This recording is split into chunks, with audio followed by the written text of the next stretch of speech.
please welcome me in joining Sabrina Claudio.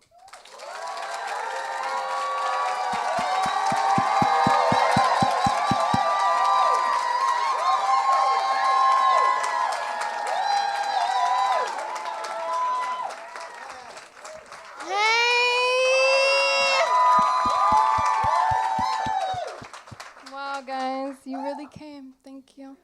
Hi, darling. Thank you for that. That was great. How's it going? So good. I'm Yeah. nervous. I'm not going to lie, guys. This is so intimate. I cannot see you, but you could see me like really close. But I'm ready. Let's go. How are you feeling stepping into this moment? I feel like I am just so happy to be able to have a moment to really connect with you guys and be vulnerable and kind of give a little bit of insight as to what this album even is. I feel like it is my most vulnerable. Even this moment right now is vulnerable for me, but it's what it deserves, and I'm just happy I have the opportunity. Thanks, GRAMMY Museum. And we were talking just a minute ago upstairs about how you have never done something in this setting before. Never. What was it about this specific project that made you want to do this now?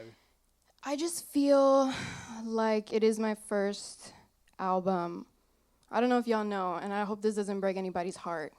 But for the most part, a lot of my music that I've written more like a storyteller kind of way of thinking it wasn't even that I was totally afraid to give people an insight into my life. It was more so I didn't really have much to talk about because I don't be loving like that or dating like that. But yeah, for the most part, it was also like I'm just naturally a private person, so writing, even being in rooms and in sessions and kind of expressing what I'm going through with my producers, although I've been with them for many, many years, was just really scary for me.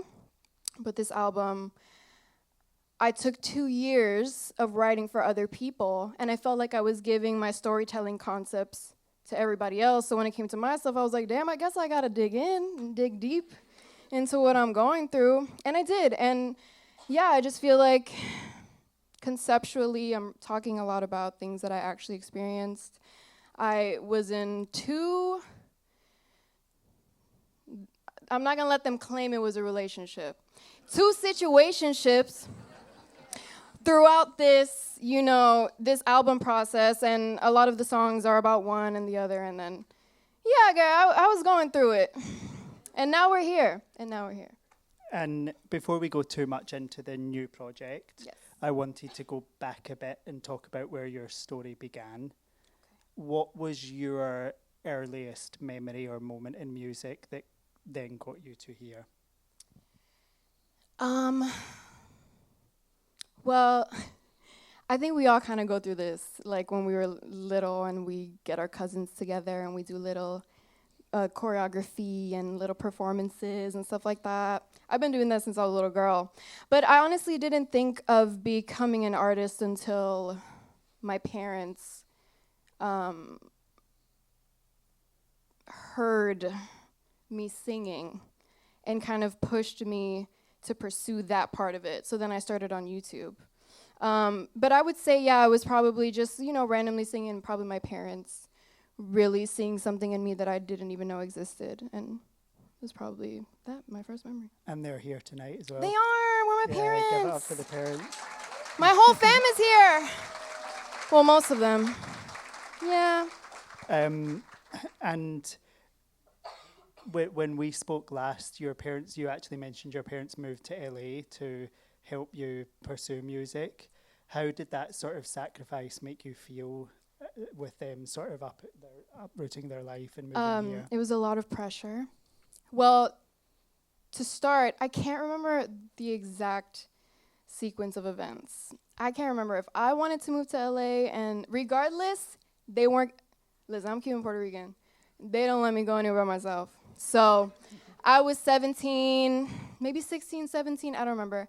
And the conversation came up because there was a whole history. I'm from Miami, so a whole history, period. A whole history in Miami before I became who I am today. You know, like the like kind of come up. I was trying to figure myself out. Whole production deal fell through, a whole thing. So I was going through it, and I'm like, you know what? It's because I'm not in LA. It's because I'm not in LA. I gotta go. But my parents were like, we're going too. So literally, it was me and my dad came out to LA first. This was 2015, with the intention of everybody, my brother, my mom, my brother, my grandma. I had my uncle and my aunt, my cousins here already, thank God. But yeah, it was a slow transition. But because I was going back and forth from Miami to LA a lot, I kind of knew what to expect from LA. But having my family there definitely kept me grounded. Are they still here with you now? Oh yeah, we're here. Okay. Like we got like 3 more people from back home that we're trying to get over here. Okay. And then I'm set. And what is it about LA that made you think that was the place? Well, I mean, everybody thinks LA is the place, like, you know, Hollywood, all that. And it really is. I feel like I transformed when I came to LA. I was actually, I know it's hard to believe, I was a very insecure girl growing up. I was very insecure growing up, very quiet teenager, even younger than that. And when I moved to LA, I don't know if it was because I just had a fresh start. I didn't know anybody. I literally started from scratch, that I felt like I could reinvent myself. And I just found myself here in LA. So I just feel like it's home for me. Obviously my family too, but. Yeah, and you obviously moved here, pursued music.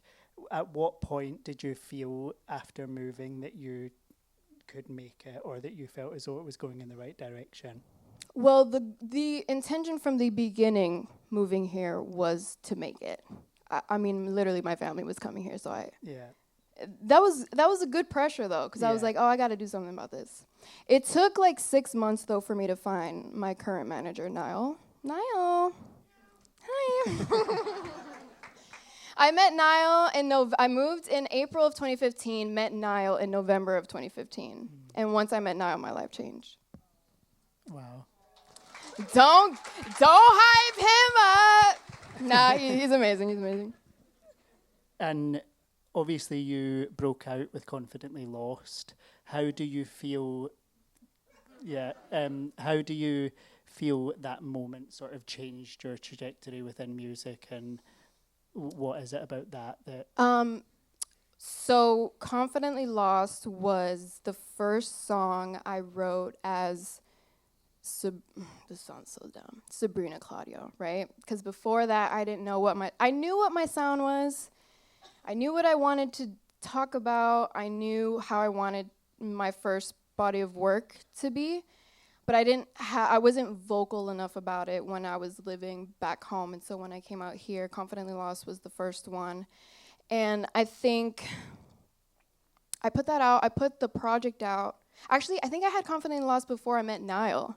And once I met Niall and I played him some music, he definitely did not like some, but he did like Confidently Lost, and he wasn't wrong about that one.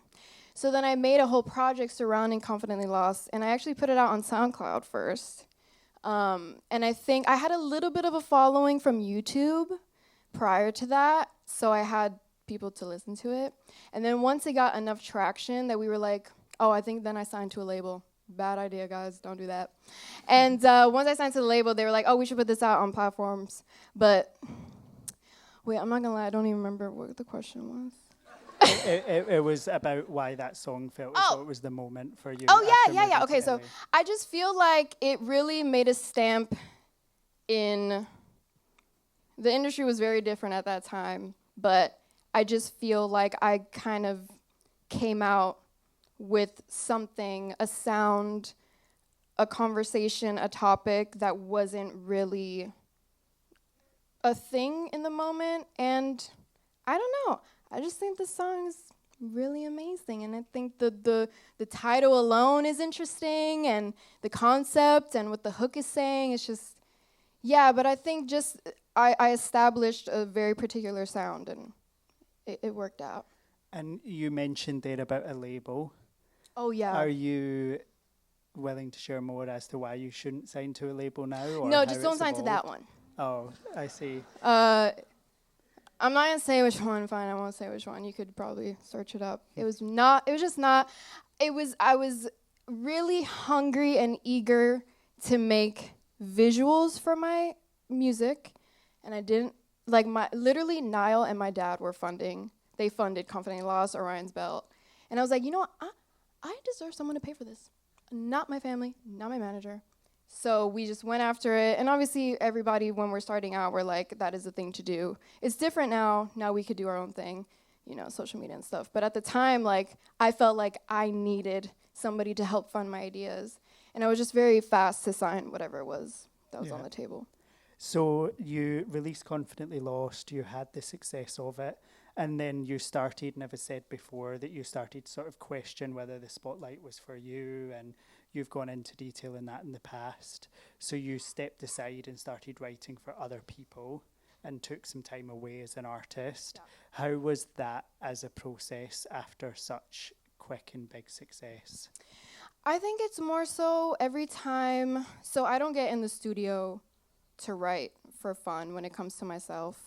I'm not just in there just writing all the time. I'm very intentional. When I'm ready to make an album is when I go in the studio. So sometimes I go a year or two without getting in the studio, and that happens literally every time I release a project. I'm like, okay, I'm done with this, I don't want this no more.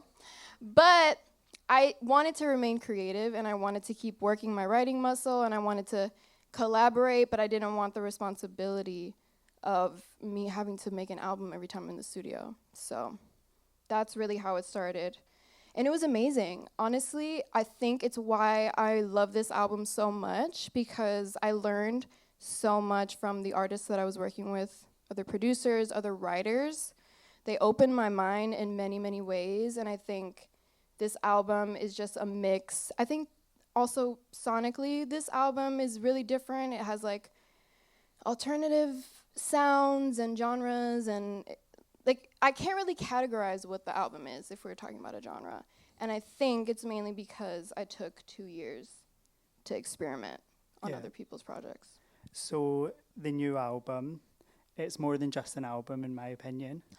I feel like it's a visual world. You've got a film coming out, which is amazing. Thanks. I've watched it so many times now. Really? Yeah. Wait, you got the link? Yeah. Oh. Yeah. Good. I actually cried as well. Yay! Yeah. Guys, I hope you cry. It was a really, really powerful message, and obviously without giving too much away, it links back to the album. And you stepped in with this album into a visual world, more of a narrative-based storytelling. You've said about songwriting before, and most of the songs you've released and the writing you've done has been from the perspective of someone else. But with this album, you've decided to talk about your own experiences. What made that transition for you to be ready to talk about your own experiences rather than writing from someone else's perspective?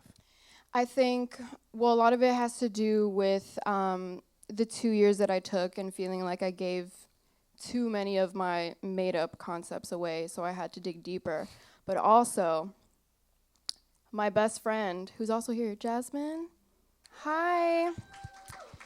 Jasmine coming into my life has changed. Okay, let's just say this.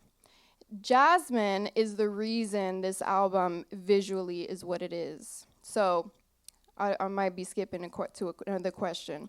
But Fall in Love with Her, the title, is because I had Fall in Love with Her, which I was going to talk about this when I performed the song, but I'll talk about it now. Fall in Love with Her, the song, I had 6 months prior to even thinking about starting an album. It was a session that I had with Tenariel, who's on the song, and the intention of the session was for her. But when we wrote the song, I said, girl, let me keep this, please. Please let me keep this. I don't know what I'm going to do with it, but I promise. Let me keep it. Let me keep you on it. And, it was in the vault. So then me and Jasmine were talking one day because she has a short film that I scored. And we were talking one day about wanting to do something eventually for me. She writes. She's a script writer, producer, actress. She does it all. But she writes really, really beautiful stories. She wrote Fall in Love with Her, the film. which you cried to. She makes you cry. We love that. I love a cry. But anyway, so I had that one fall in love with her song, and I played it for her, and she wrote an entire world to it that eventually, mind you, this was before I had an album. So she started writing the world. I said, girl, I don't even have the world to attach it to.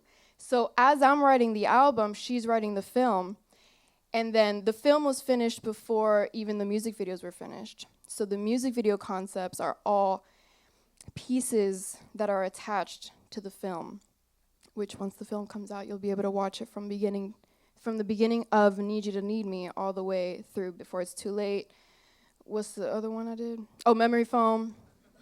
And the film all the way to the end, and it is all just one world that my girl...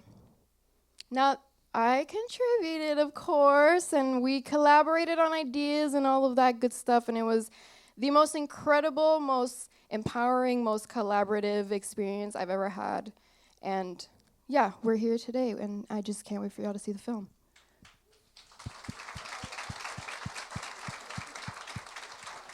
Are you able to let them know when it's going to come out?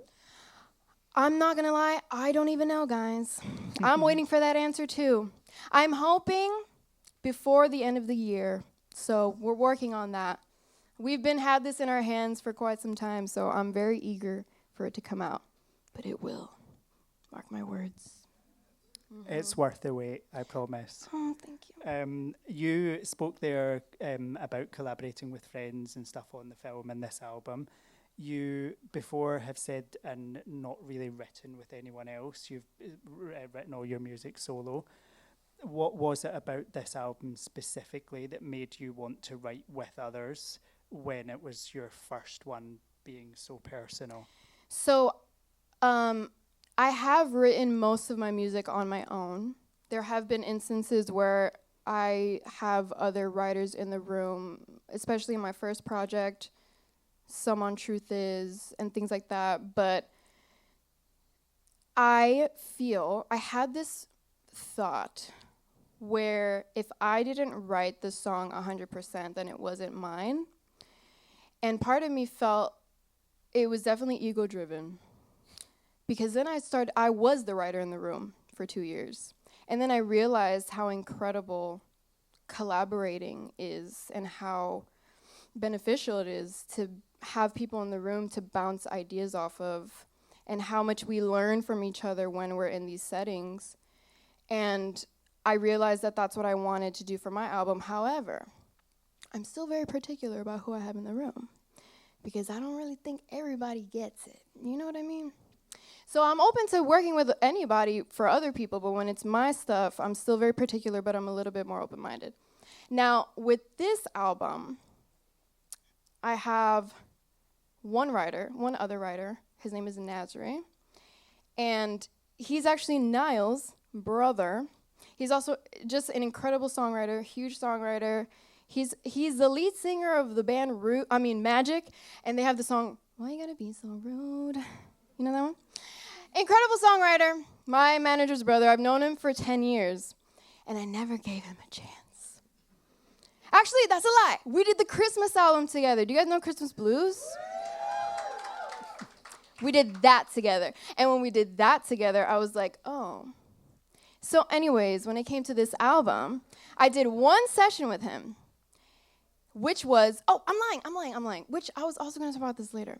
So Before It's Too Late, that is a song that Nazri wrote many, many years ago that was actually going to be for him and his project. And he had asked me many, many years ago to collab on it with him, feature on it. He never put the damn song out. But when I'm working on this album, conceptually, that song to me fit within the storyline. And I had asked him, I was like, honey, please, let me do it. I'll do it justice, I promise you. So he gave it to me. And then I was like, once it was reproduced and, I put it into my world, I gave him another chance. And then we wrote Memory Foam the very next session. And I was like, okay, come back. Let's keep doing this. So he wrote with me. Well, he wrote Before It's Too Late. And then together we did Memory Foam and Detoxing. And I think the sound of the songs just literally molded the sound of the whole album as a whole. So the sound of the whole album as a whole. You know what I mean? Yeah. So Nasri was the guy for me for this album, and maybe forever. And you've said in your answer there about your being particular about who you work with. Yeah. What are the qualities or traits that people need this is like dating. To work with you professionally? It really is like dating, guys. Seriously, because it is a super vulnerable experience to just sit there and be able to tell people what you're going through, I guess. But what are the qualities? So what I love about Nasri is I feel like he is the male version of me vocally. I feel like he brings concepts and emotions out of me that were always internal, but I didn't know how to express it. He articulates my thoughts in a particular way that I don't think is really easy to do, in a way that fits within my sound, you know, in my world. So I just think it's just about somebody understanding the world as a whole and how they can enhance it. And it's not very easy to do, not just with me, but just with anybody. And I realize that as the writer in the room, it's either you connect or you don't. And it's really hard for me to connect with people on my stuff. I think, that's understandable as a creative, I feel. To go back to the film for a second. Please. My favourite thing. The sort of underlying story and narrative to it around is like success. I hope I can say this. Is you know what? Yes. Yeah, is success enough without love? And obviously there's a lot of that weaved into the album as well. Where do you stand on whether success is enough without love right now? It's not. It's not? No. At least not for me. I don't feel fulfilled completely in my life if I'm just dependent on the success of my career. I feel like, sorry guys, I don't really think I'm going to do this forever. I feel like I know what my future looks like.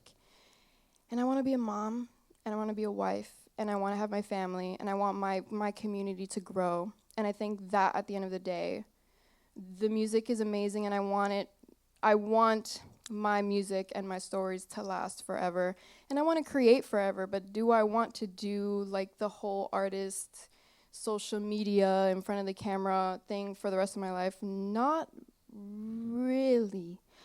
But I do want to have a deep, long-lasting connection with somebody and grow old. And I see it with my parents, I see it with my grandparents. It's what I was raised with, so I just envision that for myself. And now you are writing more personally. Do you see that as something you're going to continue doing moving forward? I think so, mainly because I feel so connected to this album, and like more connected than ever before with any other project. And regardless of the outcome of this album, which I feel is great, whatever that is, it doesn't matter, because I'm just so deeply in love with what I created, and I feel like I'm only able to do that if I remain transparent with the concepts and the stories that I'm telling. So if I could feel what I'm feeling with this album with the rest of them, then I'm going to do that. And this album specifically, why do you feel so deeply in love with it compared to the others? I think my process for even starting with Jasmine, it felt like everyone that was involved and everything that I gave to it was intentional and loving and supported and empowered. I love how much I've grown as an artist, as a writer. I love how much I've grown with my producers that are on the album, how much they've grown with me, through me. I just feel like it's all growth, and I feel conceptually I love what I'm talking about. I love the messages I'm relaying. I love that there's like, it's just all emotions that I feel constantly. I love being sad. Like, I don't love being sad, but I love to cry. And I feel like when I listen to this album, it's the type of music that I like to cry to in my car. And I'd be crying in my car. I'm just gonna let y'all know. Don't ever, I don't have no tint, so you ever pull up next to me, I'm crying. So yeah, I just feel it's just amazing, y'all. It's a great album. What can I say? Thanks. Thanks. You spoke a lot about growth there and the journey you've been on with this album, which is just so amazing to see. And yeah, I'm just really keen to know what the biggest thing you learned about yourself was in the process. Ooh. That's a really intense question. Say it one more time for me. What's the biggest thing you learned about yourself when creating this album?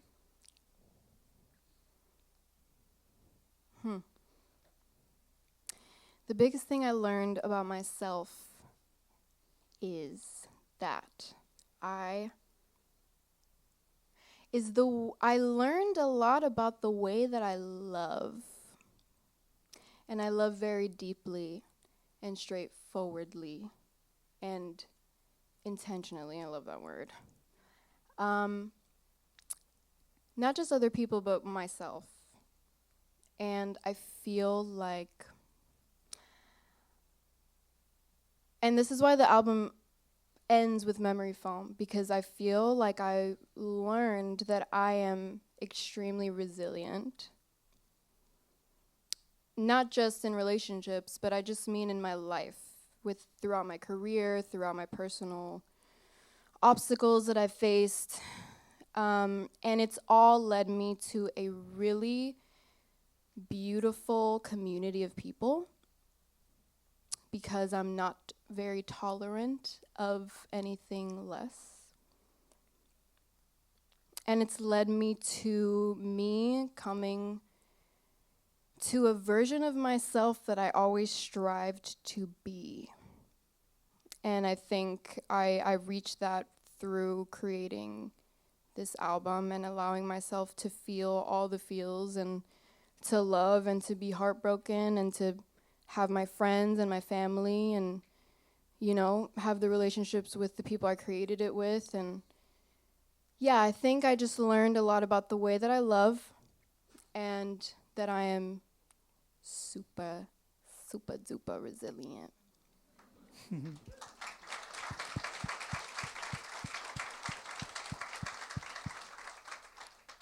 And now you've built such an amazing body of work. What excites you about what could be next? Well, I'm in my acting bag now, guys, so I'm hoping... It's so good. Oh my God! Guys, now I should fan release of it the tomorrow.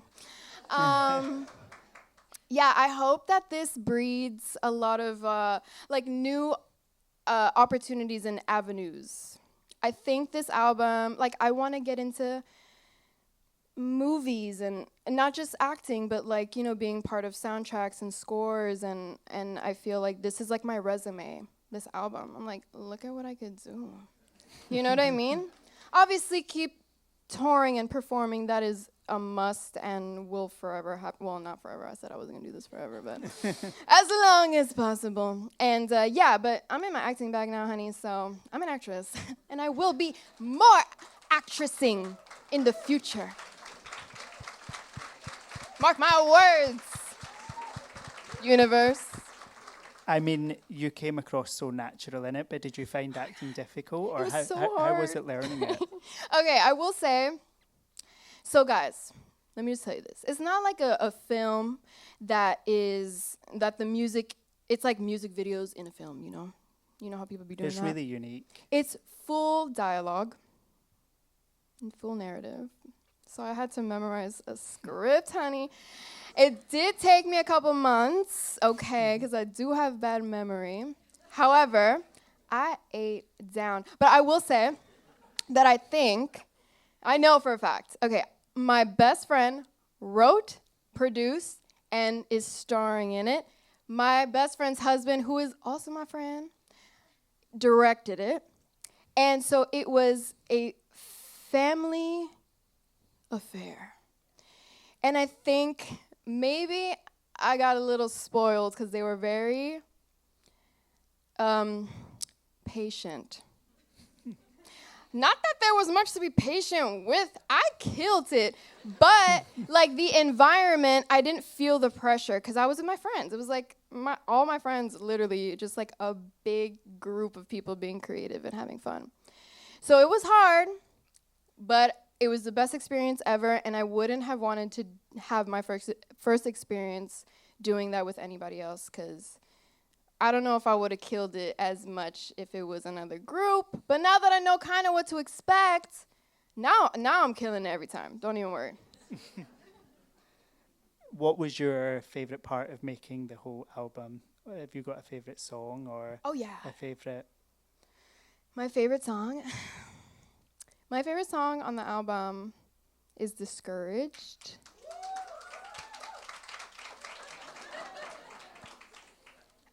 It's like my consistent favorite one. I love them all, but but Discouraged is definitely my favorite one. What's my favorite memory though? I think more so the visuals were my favorite memories because I've never done something so conceptual ever. So just, to put together the pieces of the puzzle was really fun for me. It was kind of like, I'm telling you, from the beginning of me creating this album, it was all very, what's the word I'm looking for? Like everything, I need to make sure that it made sense with the film. Does that make sense? So every song needed to make sense with the story. The music videos needed to make sense with the story. So it was kind of hard. It was hard. It was a challenge. But I think we ate, and so, yeah, I think the conception of all the visuals was my favorite part. You definitely ate, for sure.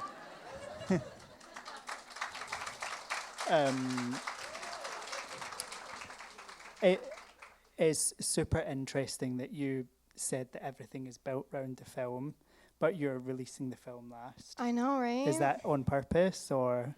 Yes. I mean, it wasn't supposed to be this last. Like, it was probably supposed to come out a little bit ago.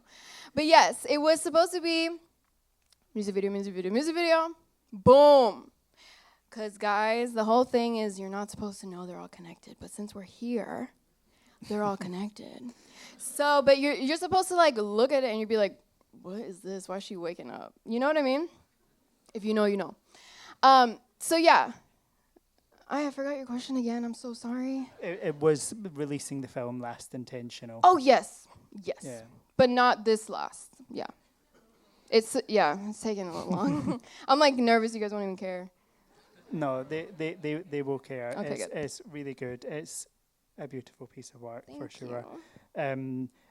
And you mentioned there about all of the conception, the conceptual part of the album. Was that you that came up with everything? Well, so the film, let me think how this went down. So Jasmine wrote the film, her story completely. And then, so there's characters in the film. I'm one of the characters. And the dude is the other character. His name is Taimua. Love him.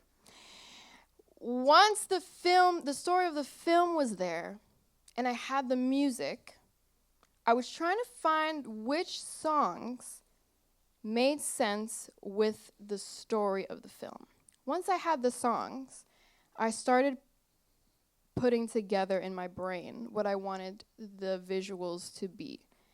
But at the end of the day, it's Jasmine's idea because it's her story. So I'm just kind of building on top of what she wrote in music video form, you know, because it's more like it goes with the song that I wrote. And yeah, so like Need You to Need Me, that concept, that treatment I put together, and Before It's Too Late. But essentially Jasmine's story is the core of the whole thing. So it was collaborative.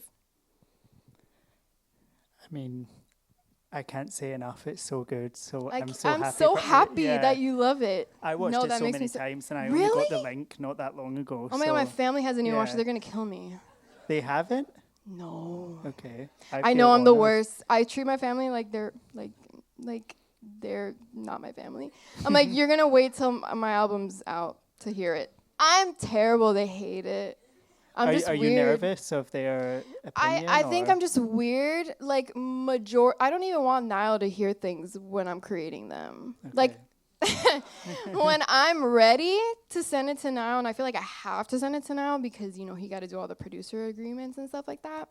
So he has to know, what it is, and he likes to hear too. Everyone likes to hear, but it's more just like I'm just weird, and I don't know.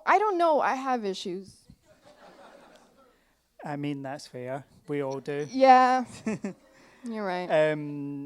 If you were to sum up the album in like one sentence or even one word, what would you say it was? Perfect. It truly is. Thank you. Yeah. Excitingly, you obviously are going to perform some songs from the album very soon. I am. I'm glad my nerves are out because I was going to be shaking while I'm singing, but I'm good now. Before that, though, we have had some questions submitted from the audience. Uh-oh. Whilst everyone was waiting, they wrote down some Wrote things? questions, and I have them in my pocket. Oh, wow. Emmanuel and Leah, are they here? Hello? I literally can't see anything. There's some with names and some without, so I might just ask you them all anyway. So the first question is, what is it that keeps you going and inspires you to keep going? There's a couple things. One, I really do like to make music, so that's good. So that keeps me going, because sometimes I'm like, damn, I really want to write a song right now. That keeps me going. 2, you guys, obviously. 3, my friends and my family and my team. Most of the time, it's them telling me I cannot stop. And that's been since I was a teenager, literally with my parents, even with the YouTube covers. My mom telling me I gotta post one every week. Girl, please, please, even before the social media thing was a thing, I've been posting, damn. So yeah, it would be because I love what I do, you guys, and my community.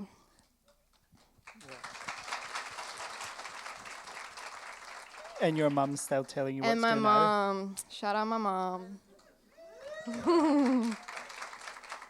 She is still telling you what to do now? No. Well, you know what? They do be telling me things. They do. But not in like a, you have to do it to make it kind of way. Just like, you do it because you're really good at it. Supportive. Yeah. What is the song that currently means the most to you and why? If you want to share, if not, we still love you. Oh, I love that. Thank you for that. Wait, like my own song? It doesn't specify, but I'm gonna stick to my stuff. Wait, okay, you're gonna kill me. Tell me one more time what the question was. What is the song that currently means the most to you and why? Oh.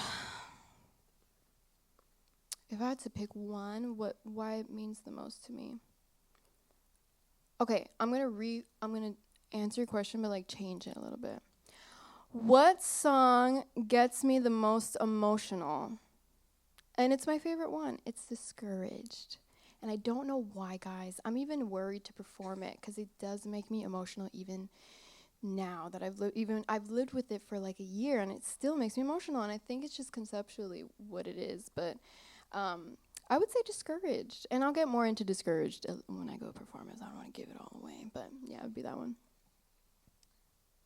So the next question is, how did the process of writing Me Lose in my Scottish accent? Me Lose. Rate that. How was it for you, and are you going to drop more music in Spanish? And that is from Gilberto. Who dat? Hey. So the answer is I should release more music in Spanish. And maybe I will, honey. So Mi Luz, I knew that I wanted for sure one Spanish record on this album. And so oh my God, I forgot about Ale. She's the other writer on the album. But she's my girl when I want to write Spanish. Because here's the thing, y'all. My brain doesn't write music in Spanish, right? I'm getting better. However, it's not as natural for me as, writing in English is. So I bring Ale into the studio. She's my translator. So I tell her what I want to say. I tell her what the concept is. And the process is the same. What I normally do is the production will start from scratch. We always start from scratch. The production is the first thing. I'm giving direction. I'm doing this. We're killing it. We're in the bag. I lay down melodies. I freestyle melodies, and then I structure melodies first. Then I write to the melodies that I have. That's normally my process. So we did that, and then I have Ale, and I tell her that I want a Spanish record, and this is what I want the Spanish record to be about. Literally my translator, because my thing is too, rhyming in Spanish, that's hard. So, you got to rhyme in a song. So that was the whole thing. So, yeah, that was an interesting process, but I found, because I've worked with her before on, I have a song called Modo Avión. Not Truth Is. I did Truth Is with somebody else. But she's like my more current person that I depend on, because she gets it. Because not only does she translate, but she's also just an amazing writer, and her ideas are amazing as well. Yeah, I forgot where I was going with this. But the point is, I forgot where I was going with it. I lost my train of thought. Anyways, end of answer. I forgot. I'm not going to lie. We have a question from Naya. Which song of yours feels the most healing to perform live? Oh, God. Discouraged, guys. I'm going to keep going back to it. It just hits. Now, I went on tour this summer, randomly. I'll be going on tour next year. Y'all better be there. Yeah. And I performed Discouraged live with full band. I mean, this acoustic version is unreal. But I did the whole full band live experience. It is just a spiritual journey every time. I don't know what it is about it. It just feels the best.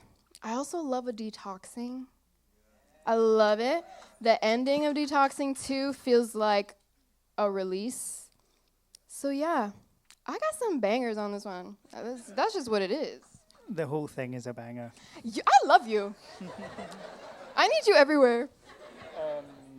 I think this is a really good question to end on, and it is from Roy or Ray.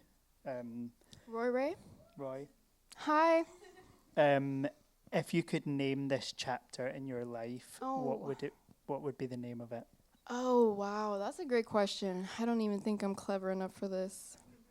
If I can name this chapter, Discouraged.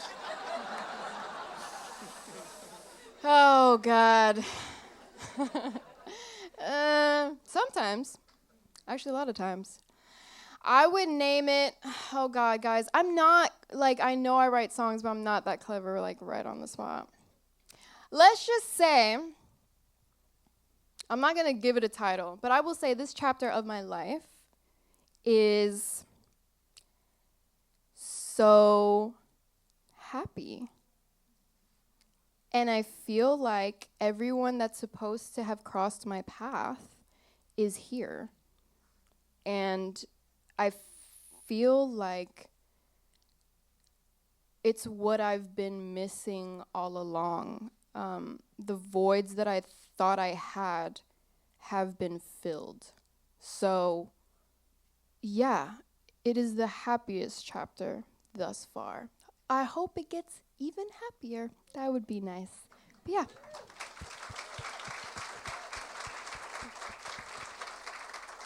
long may the happiness continue.